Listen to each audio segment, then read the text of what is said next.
jumpa lagi di channel Tanya Dokter Paran. Kita masih membahas sekitar perianal fistel. Kalau part tahun 1976 dia membagi perianal fistel itu menjadi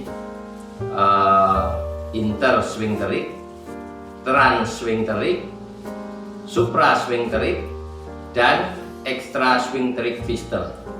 Video-video yang lalu kita sudah membahas yang namanya intersphincteric fistel, transsphincteric fistel. Video kali ini kita akan membahas yang namanya fistel perianal atau perianal fistel yang jenis suprasphincteric, ya, fistel suprasphincteric, ya. Tetapi sebelum saya membahas ini, saya selalu mengingatkan ada satu hukum untuk perianal fistel itu yang namanya Goodsall Rule, dimana kalau kita melihat anus kita dibagi menjadi dua, depan dan belakang, ya. Depan itu ke arah perut, ya, yang belakang itu ke arah punggung, ya. Jadi anus kita dibagi menjadi dua, depan dan belakang. Kalau ada perianal fistel yang pembukaan di kulitnya atau fistel di kulitnya itu, benjolan yang selalu keluar cairan itu ada di bagian depan, maka asal fistelnya adalah secara radial lurus saja.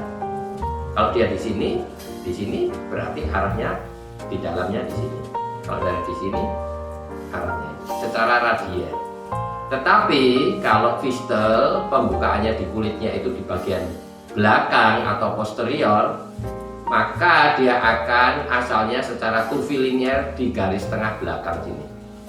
Misalnya, kalau fistelnya ada di sini, maka dia asalnya dari tengah sini. Kalau dari sini, arahnya dari tengah sini. Kalau dari sini, di sini juga arahnya dari tengah sini. Kurvilinear atau melengkung gitu, ya. Pengecualiannya adalah kalau ada fistel yang lokasinya pembukaannya 3 cm atau lebih dari anus, misalnya walaupun di depan tapi 3 cm, kemungkinan asalnya juga dari garis tengah bagian belakang ini secara kurvilinear, ya. Walaupun dia tempatnya di depan, kalau dia jaraknya lebih dari 3 cm dari anus, maka kemungkinan besar asalnya tetap dari belakang, bukan dari depan, ya. Jelas, ya, itu pengecualiannya. Dan juga pada Goodsall Rule ini hanya akurat untuk yang pembukaan fistelnya atau benjolan yang keluar cairan di tepi anusnya itu yang ada di depan. Penelitian menyebutkan kalau untuk yang di bagian depan ini akurat, tetapi kalau untuk yang di bagian belakang fistelnya kurang akurat. Maka nanti kita akan melihat ada pemeriksaan-pemeriksaan yang sangat bermanfaat dibanding pemeriksaan lain untuk menentukan fistel, jalur fistel, dan asal fistel, sehingga penanganannya akan lebih baik, ya.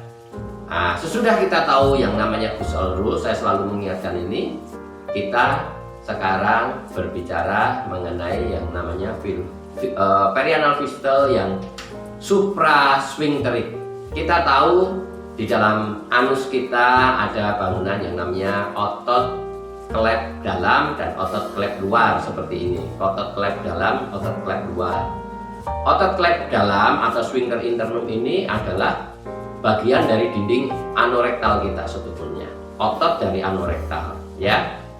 Nah, kalau ada fistel menembus di bagian sphincter internum, kemudian dia berjalan di atas dari sphincter externum atau klep otot luar, itulah yang disebut suprasphincter fistel. Jadi menembus, kemudian berjalan di atas, kemudian baru turun jebol di kulit.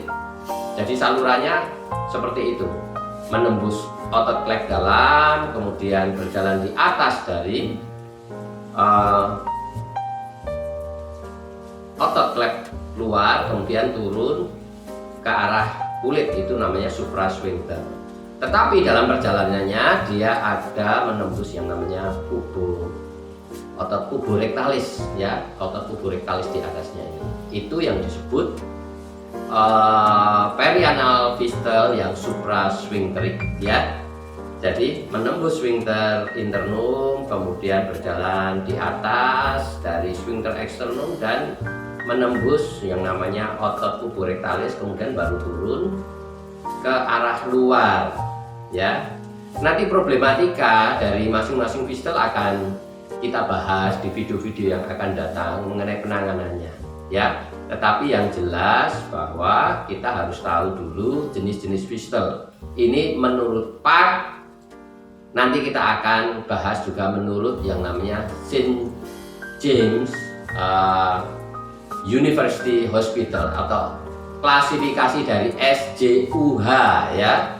Yang ini dikemukakan sekitar tahun 2000. Kalau yang klasifikasi PARC itu tahun 1976. Nanti kita akan lihat video ke depan.